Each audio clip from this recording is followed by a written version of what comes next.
Hello everyone, this is Dr. Shivani Upadhyay. Welcome to Let's Learn Dentistry. Today we'll read about proliferative varicose leukoplakia and erythroplakia in our NEET MDS series. So let's get started. Today's first topic is proliferative varicose leukoplakia. Right, now this is a clinical term, not a diagnosis. ये clinical term है, कोई diagnosis नहीं है. Hensen ने इस clinical term को describe किया था. Right, तो proliferative varicose leukoplakia का जो malignant transformation rate होता है वो बहुत ज़्यादा होता है. It is around 70% और आपसे अगर कोई range पूछे तो 40 to 100%. Now इसका रीअक्रेंस रेट भी बहुत ज़्यादा होता है, तो high malignant transformation rate as well as high recurrence rate.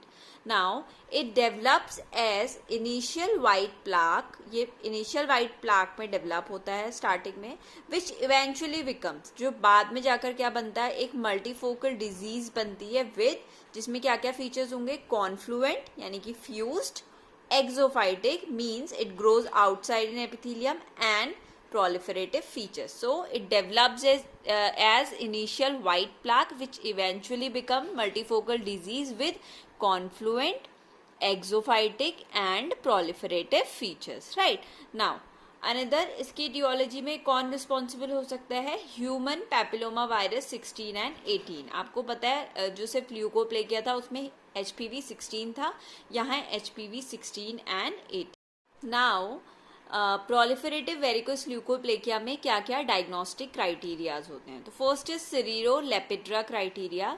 इसमें आपको ये देखना है कि 5 मेजर क्राइटेरियाज होते हैं और 4 माइनर क्राइटेरियाज होते हैं. राइट, सो अगर 3 मेजर क्राइटेरियाज प्रेजेंट हैं तो प्रोलिफरेटिव वेरिकोस ल्यूकोप्लेकिया होगा, या 2 मेजर और 2 माइनर प्रेजेंट हैं तो भी प्रोलिफरेटिव वेरिकोस ल्यूकोप्लेकिया होगा. Right, now one major criteria should always be seen हिस्टोपैथोलॉजिकली.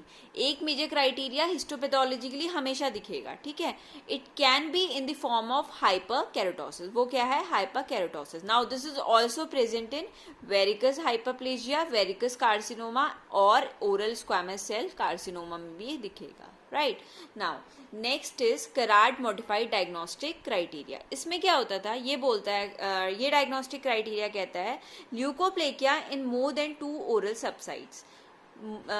2 oral सबसाइट से ज्यादा एरिया में क्या होना चाहिए, ल्यूकोप्लेकिया होना चाहिए. Right, minimum size at least 3 centimetre combining all the sides. सारी साइड्स जितने भी जहाँ पर ल्यूकोप्लेकिया है उसका उनको मिलाकर मिनिमम साइज एटलीस्ट 3 सेंटीमीटर होना चाहिए. Now evolution of at least 5 years. 5 years का एवोल्यूशन होना चाहिए. उसमें आपका वो जो लीजन है उसका स्प्रेड हुआ है या एनलार्ज हुआ है, या फिर वो लीजन दोबारा रीअकर हुआ है प्रीवियसली ट्रीटेड एरिया में. राइट, सो एवोल्यूशन होना चाहिए एटलीस्ट 5 ईयर्स का. एंड नेक्स्ट इज अवेलेबिलिटी होनी चाहिए एटलीस्ट 1 बायोप्सी की टू रूल आउट वेरिकस कार्सिनोमा और ओरल स्क्वामस सेल कार्सिनोमा, क्योंकि इन दोनों में भी हाइपरकेराटोसिस प्रेजेंट होता है, तो एक बायोप्सी भी होनी चाहिए इनको रूल आउट करने के लिए. Right, now what are the clinical diagnostic features of proliferative varicose leukoplakia. Now see, आप clinically कैसे diagnose करोगे, it is more in females than males. कोई इसमें आइडेंटिफाइड कॉज नहीं है, ये एक मल्टीफोकल लीजन है और इस लीजन में एवोल्यूशन हो रहा है. Right, so more in females, no identified cause, multifocal lesion, evolution of lesion. Now next topic is erythroplakia. Right, now erythroplakia एक रेड पैच होता है.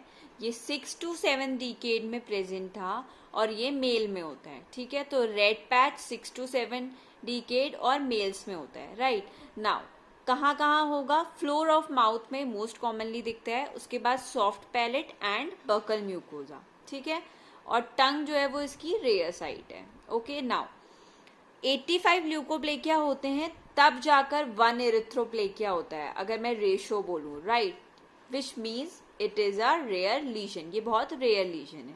राइट, इसका मैलिग्नेंट ट्रांसफॉर्मेशन रेट 14 to 50% है. ओके, सो नाउ सी, अगर मैं malignant transformation rate देखूं तो मैंने बोला PVL का सबसे ज्यादा है, कितना था, इसका था अराउंड अगर हम 70%, और अगर हम रेंज बोला तो 40 to 100%. इरिथ्रोप्लेकिया का 14 to 50%.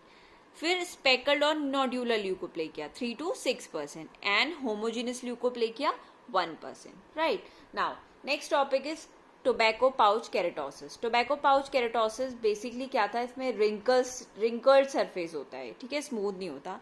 Now this is not pre malignant, ये प्री मेलिग्नेंट लीजन नहीं है, this is a reversible lesion. ये एक रिवर्सिबल लीजन है, मतलब अगर आप टोबैको की हैबिट को स्टॉप करोगे तो ये रिजॉल्व हो सकता है, राइट. इसका एक बहुत इंपॉर्टेंट है हिस्टोलॉजिकली फीचर, इसमें ना शेवरॉन्स दिखते हैं, राइट. क्या होते हैं ये, केराटिन स्पाइक्स होती हैं, ठीक. Next is reverse smoking. Reverse smoking, now this is a pre cancerous lesion. Tobacco pouch keratosis नहीं है प्री मैलिग्नेंट लीजन, लेकिन reverse smoking pre cancerous lesion है. क्यों? क्योंकि इसमें temperature as well as chemical दोनों प्रेजेंट है, right. Now in Srikakulam district, Andhra Pradesh में जो श्रीकाकुलम डिस्ट्रिक्ट है वहां ये देखने को मिलता है reverse smoking. Here we completed our today's topic. If you like my video, please hit the like button, share it and subscribe my channel. Thank you so much. We will meet with our next video very soon. Till then, take care. Goodbye.